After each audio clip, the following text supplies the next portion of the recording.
Shalom bien-aimés dans le Seigneur, grande est notre joie de nous retrouver au pied du grand roi pour notre méditation quotidienne. Nous sommes le mardi 25 février 2025 et nous vous saluons au nom de notre Seigneur et Sauveur Jésus-Christ. Pour notre méditation de ce jour, nous allons lire un texte dans la lettre de Paul aux Galates, chapitre 5, verset 14, dans deux versions. Lui second, il est écrit « Car toute la loi est accomplie dans une seule parole. Dans celle-ci, tu aimeras ton prochain comme toi-même. » Dans Parole de vie 2017, il est écrit « Toute la loi de Moïse est contenue dans un seul commandement. Tu dois aimer ton prochain comme toi-même. » Toute la loi. Toute la loi, tel est le thème de notre méditation de ce mardi 25 février 2025. Bien-aimé dans le Seigneur, Dieu a créé et placé l'homme sur la terre et lui a donné des instructions afin d'y mener une vie conforme à sa volonté et à ses projets. Avec le temps et selon la nécessité, l'Éternel a établi plusieurs lois dont les plus en vue ont été les 10 commandements contenus dans Exode chapitre 20 versets 1 à 17.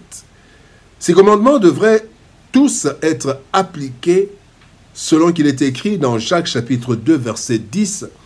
Quiconque observe toute la loi mais pêche contre un seul commandement devient coupable de tous. Christ déclare dans Matthieu chapitre 5 verset 17. Ne croyez pas que je sois venu pour abolir la loi ou les prophètes. Je suis venu non pour abolir mais pour accomplir.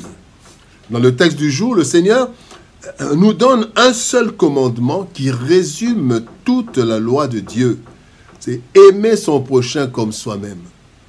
En fait, la loi a été établie pour régler la vie des hommes sur la terre. Et celui qui aime réellement accomplit toute la loi. Voici quelques leçons tirées de notre texte du jour. Première leçon, objectif de la loi. Galates chapitre 3 verset 19 nous dit « Quel donc a été le rôle de la loi ?» Elle a été ajoutée pour faire connaître les actions contraires à la volonté de Dieu, et cela jusqu'à ce que vienne le descendant d'Abraham pour qui la promesse avait été faite. Cette loi a été promulguée par des anges qui se sont servis d'un intermédiaire. Bien-aimé dans le Seigneur, Dieu a créé le monde.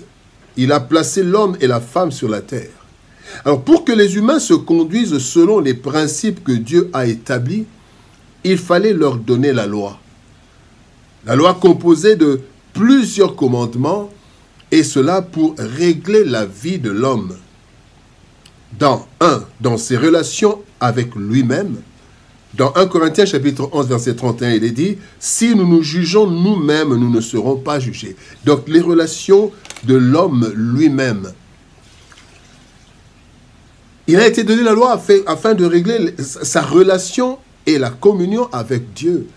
Dans le psaume 25 verset 4, la Bible dit « Éternel, fais-moi connaître tes voies, enseigne-moi tes sentiers. » Mais aussi, la loi a été donnée pour régler le problème des rapports de l'homme avec les autres humains. Et cela à plusieurs niveaux. Dans Colossiens chapitre 3, verset 13, par exemple, il est dit « Supportez-vous les uns les autres, et si l'un a sujet de se plaindre de l'autre, pardonnez-vous réciproquement. De même que Christ vous a pardonné, pardonnez-vous aussi. » Ces commandements nous aident à savoir si nous sommes dans la volonté de Dieu ou non. Et comment plaire à Dieu? Car nous sommes créés pour sa gloire. La Bible dit que Dieu nous a créés pour sa gloire.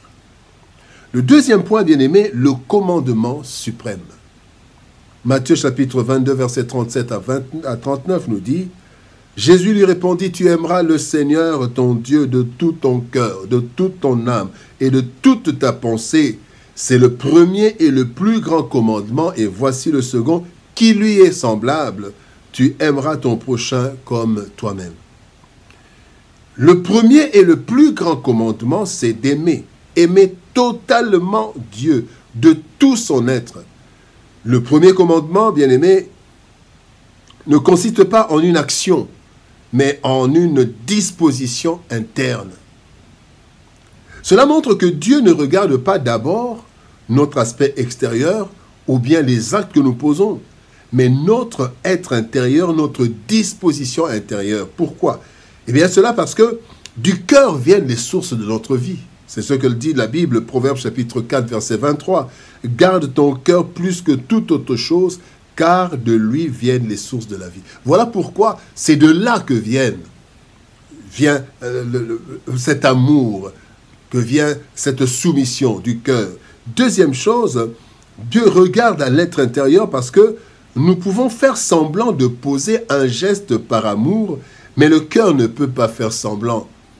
Ésaïe 29, verset 13, la Bible dit, « Le Seigneur dit, quand ce peuple s'approche de moi, il m'honore de la bouche et des lèvres, mais son cœur est éloigné de moi, et la crainte qu'il a de moi n'est qu'un précepte de tradition humaine. » Et la troisième raison pour laquelle Dieu regarde d'abord l'être intérieur, c'est parce que aimer Dieu avant tout nous procure protection.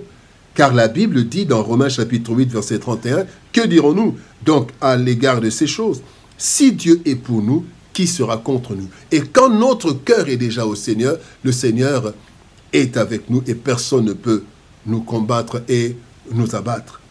Troisième leçon, bien-aimé, accomplir la loi par l'amour. Romains chapitre 13, verset 8. « Ne devez rien à personne si ce n'est de vous aimer les uns les autres. Car celui qui aime les autres a accompli la loi. » Toute la loi. La loi est établie pour montrer la voie à l'homme et lui éviter les dérapages dans tous les domaines de la vie. Lorsque nous aimons, et cela sincèrement, eh bien, si nous aimons de cet amour que Dieu répand en nous, nous obéirons automatiquement à toute la loi. Et 1 Corinthiens chapitre 13, versets 4 à 8, nous en fait la démonstration en décrivant l'amour comme une vertu qui ne veut que le bien de l'autre, qui ne fait que de bien et qui rejette le mal sous toutes ses formes. Lisez 1 Corinthiens chapitre 13, versets 4 à 8 et vous serez édifiés. Ainsi que le dit la Bible dans Romains chapitre 5, verset 5, « L'amour de Dieu est répandu dans nos cœurs par le Saint-Esprit qui nous a été donné. » Bien-aimés dans le Seigneur, Dieu a répandu cet amour en nous pour que nous puissions obéir à ses commandements sans trop de peine, car nous aurons, bien-aimés, comme moteur l'amour. L'amour, c'est le moteur de l'obéissance à Dieu. L'amour, c'est le moteur de la bonne conduite. Le véritable amour, l'amour que Dieu a répandu dans nos cœurs. Toute la loi. L'amour est l'accomplissement de la loi, nous dit la Bible. En effet, c'est par amour que Dieu a créé le monde et l'homme à qui il a confié la gestion. Il a créé le monde, il a créé l'homme, il a donné à l'homme la gestion. C'est par amour que Christ a envoyé, par amour aussi pour le Père, mais c'est par amour que Christ a donné sa vie à la croix. Seul l'amour peut régler tous les problèmes humains, entre humains. C'est ainsi que Dieu a donné ce commandement qui résume toute la loi. Tu aimeras ton prochain comme toi-même. Bien-aimé, cet amour peut sembler difficile humainement parlant, mais c'est Dieu qui le répand dans nos cœurs. Alors, demandons-lui cet amour véritable, et il nous l'accordera. Nous pourrons alors ainsi accomplir toute la loi sans peine, parce que celui qui aime réellement, sincèrement, accomplit la loi sans peine. Prions. Père de gloire, nous te bénissons et te rendons grâce pour ton amour et ta bonté. Merci parce que, Seigneur de gloire, tu nous montres la voie par laquelle nous pouvons accomplir, obéir à toute la loi. C'est l'amour. L'amour de l'autre comme cet amour dont nous nous aimons nous-mêmes. Oui, tu nous demandes d'aimer le prochain comme nous aimons nous-mêmes. Et quand nous aimons sincèrement, nous ne pourrons jamais faire du mal. Quand nous aimons sincèrement, nous ne ferons que le bien. Et ta loi est cette loi qui veut que nous fassions le bien.